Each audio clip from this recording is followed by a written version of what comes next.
Sí. You will get an email. Go to the email and click on download. Your browser will show several options. Click on download.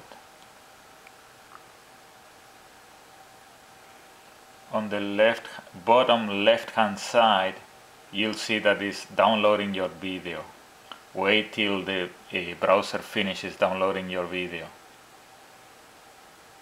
Once the video is finished, you can either click to see it, or if you click on this little tab, you'll have several options.